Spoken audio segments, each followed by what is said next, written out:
हाँ जी। तो नमस्कार भी सभी को। कैसे हो सारे? सब बढ़िया हो गए, स्वस्थ हो गए, मस्त हो गए, चल रही होगी आप सभी की अच्छे तैयारी जोरदार तरीके से ना। तो कैसी लगी क्लासेस?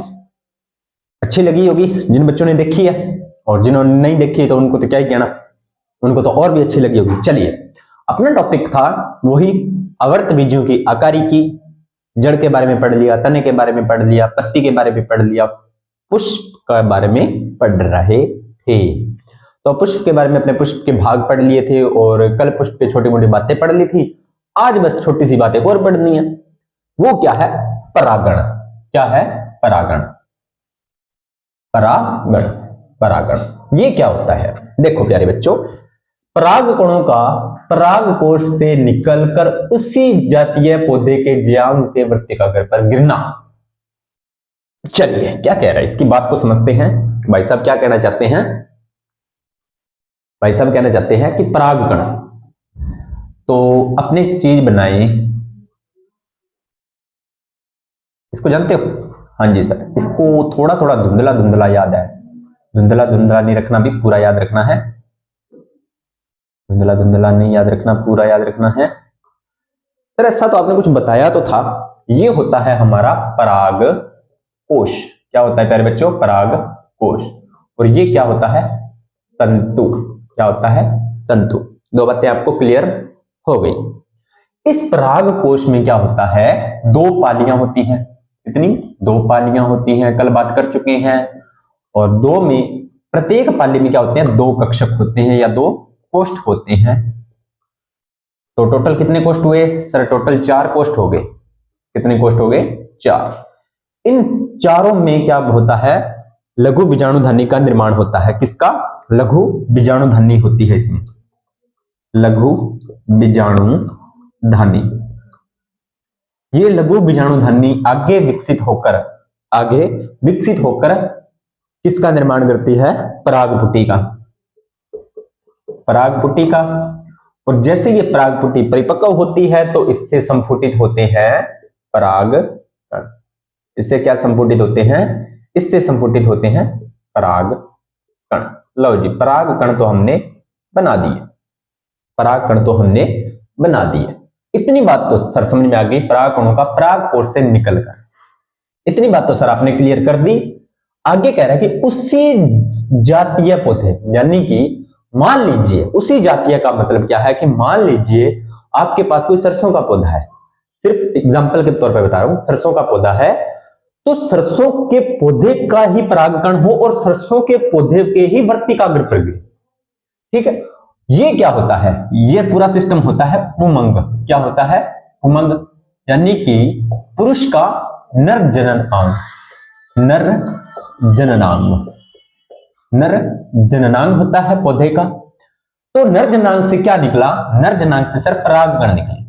अब ये कौन से जननांग के पास जाएंगे सर? स्त्री जननांग के पास जाएंगे। तो स्त्री जननांग कौन सा होता है सर? स्त्री जननांग तो आपका होता है, कौन सा होता है स्त्री जननांग? सर जायांग बताया था आपने। कौन सा बताया था सर? जायांग बताया था। चलो भी जायांग के बारे में देख लेते हैं। अब जायांग कैसा होता है ये भी बनाते हैं। जायांग कैसा होता है? तो कुछ इस प्रकार से संरचना होती है ना। ये आपका होता है वृत्तिकाग्र। क्या होता है? वृत्तिकाग्र। ये आपकी होती है वृत्तिका और ये होता है आपका अंडाशय। यही तो होता है।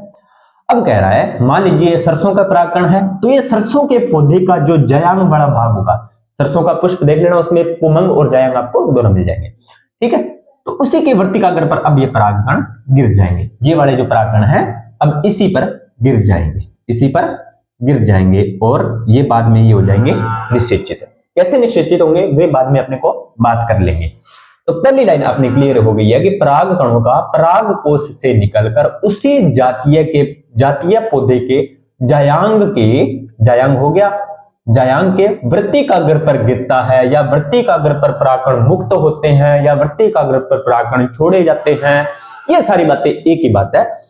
तो वो आपका क्या क्रिया संपन्न हो जाती है? परागण। परागण, परागकण नहीं, परागण। परागण क्या होता है? परागकणों का परागकोश से निकलकर उसी जातीय पौधे यानी कि दोनों की जाति क्या होनी चाहिए, सेम होनी चाहिए। उसी जातीय पौधे के जायांग भाग के वृत्तिकाग्र पर गिरे तो वो आपका क्या होगा, परागण। क्या होगा, परागण। इतनी बात आपको समझ में आ गई होगी अच्छे से। तो आगे देखते हैं आगे ये क्या कहता है। ठीक है, उम्मीद करता हूं मैंने आपको बहुत ही प्यार से, बहुत ही आरामदारी से समझाया ताकि आपको चीजें क्लियर हो, ताकि आपको क्या हो, चीजें क्लियर हो, आपको दिक्कत परेशानी न आए। चलिए अगली बात देखते हैं। आप ऐसे कीजिए, इसका ना स्क्रीनशॉट ले लीजिए ताकि आपको बाद में दिक्कत न आए। हाँ जी, हो गया स्क्रीनशॉट। अब मैं साथ के साथ रफ करता चलूंगा। अब ये कह रहा है कि परागण जो होता है वो दो प्रकार से होता है। कितने प्रकार से होता है प्यारे बच्चों, दो प्रकार से। कितने प्रकार से, दो प्रकार से। कौन कौन सा, पहला होता है स्वय परागण। स्वय का मतलब स्वयं, स्वय का मतलब खुद परागण। इसका मतलब यह है कि एक पुष्प के परागकण, एक पुष्प के परागकण उसी सेम ही पुष्प, यानी कि पुष्प भी क्या होना चाहिए, सेम ही होना चाहिए, जातीय पुष्प नहीं, वो ही पुष्प। एक ही पुष्प में आपको पता है पुमंग और जायांग होते हैं, ठीक है। तो उसी पुष्प, यानी कि ये कह रहा है कि एक पुष्प के परागण, एक ही पुष्प है, उसी के परागण उसी पुष्प के वर्तिकाग्र पर गिरे, उसी पुष्प के वर्तिकाग्र पर गिरे। ऐसे नहीं है जातीय दूसरे पुष्प के पौधे पर भी सेम जाति हो।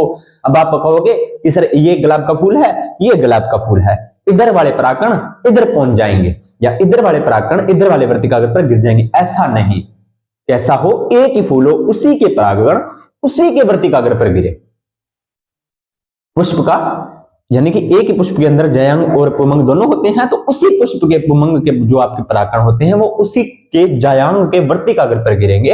वो कैसा होगा, वो होगा आपका प्यारे बच्चों स्वय परागण। क्लियर, ठीक है। अगली बात क्या कह रहा है, पर परागण क्या होता है। पर का मतलब दूसरा, पर का मतलब स्वय का मतलब अपना, पर का मतलब दूसरा। दिक्कत कहां पे है, एक पुष्प के परागण, एक पुष्प के परागण उसी जाति के दूसरे पुष्प के वर्तिकाग्र पर गिरे।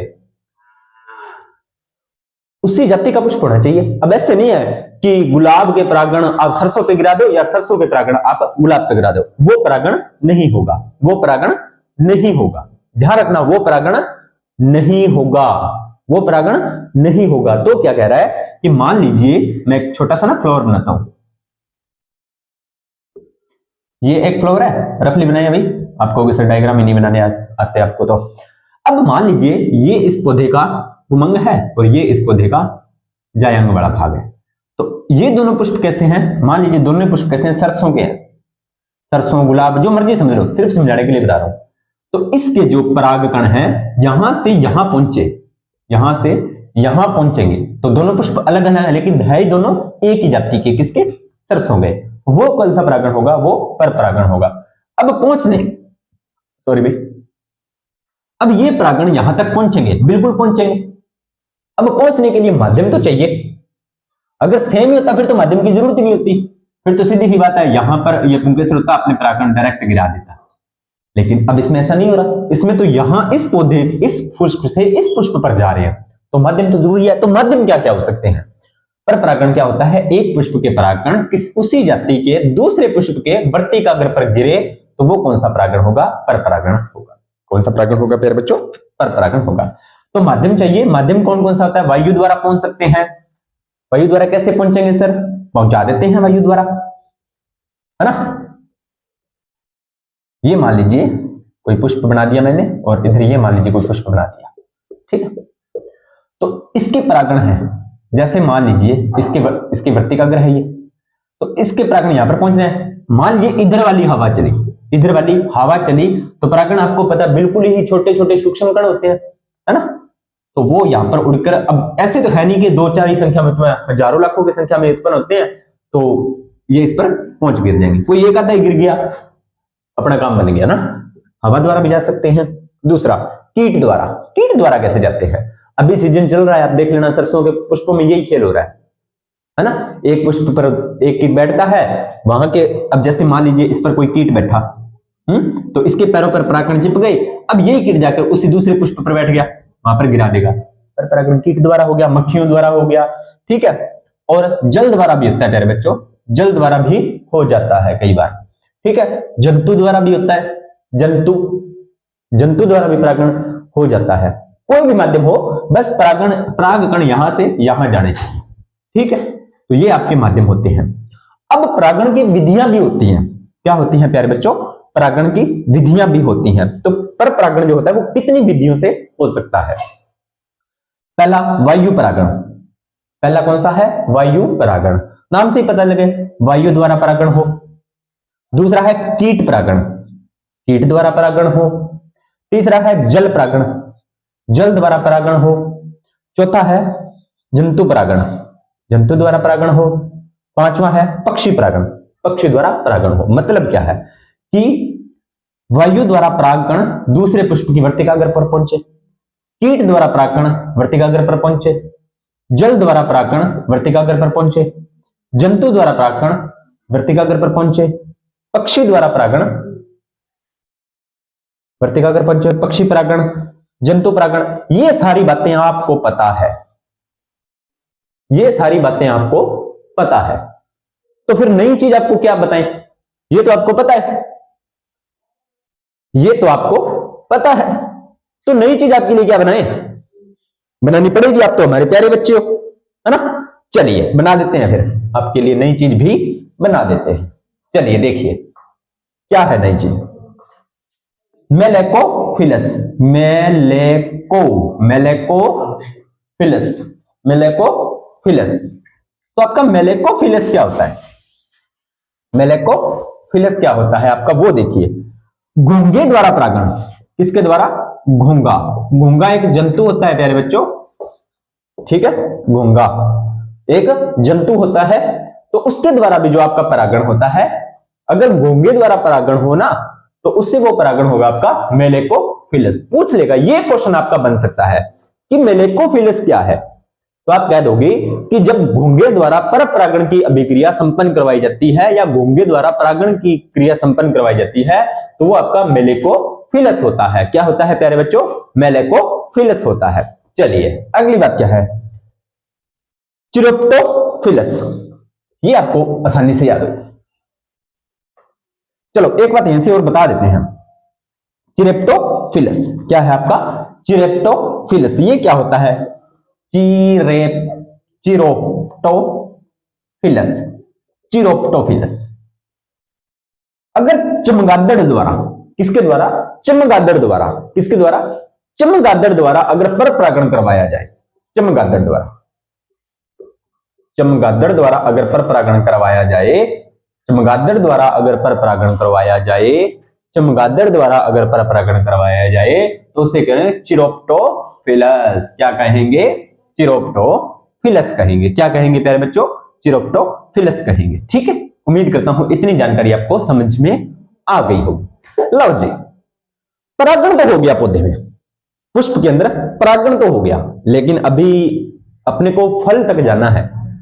परागण तो हो गया, अब उसके बाद में क्या होगा वो चीज देखिए। परागण हो गया, कोई दिक्कत नहीं है। अब उसके बाद में क्या होगा? तो बाद में प्यारे बच्चों होता है निषेचन। क्या होता है?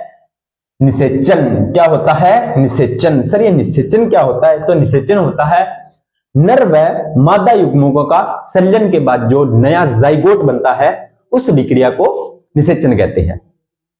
नर व मादा युग्मकों का जब संलयन होता है, तो उसके बाद एक नया जो बनता है उसे जाइगोट कहते हैं। तो वो कौन सी विक्रिया द्वारा बनता है? निषेचन के द्वारा। अगर सीधा पूछ ले निषेचन क्या है, तो आप कहते हो नर व मादा युग्मकों के संलयन के पश्चात जाइगोट का निर्माण। नर व मादा युग्मकों के संलयन के बाद जाइगोट का निर्माण, तो वो आपका क्या होगा? वो आपका निषेचन होगा। चलिए स्क्रीनशॉट लीजिए इसका।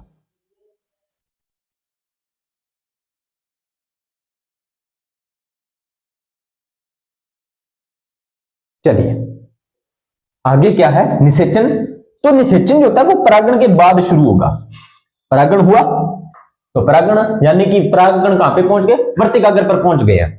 परागण कहां पर पहुंच गए? परागकण सर्व वर्तिकाग्र पर पहुंच चुके हैं। अब निषेचन की अभिक्रिया शुरू होगी। अब क्या होगा? अब आपका निषेचन की अभिक्रिया शुरू होगी। तो होगा क्या? पराग नली बीजांड में प्रवेश करती है। पराग नली बीजांड में प्रवेश करती है। पराग नली कहां पर प्रवेश करती है? बीजांड में। फिर वो बीजांड से भेजती है बीजांडासन को।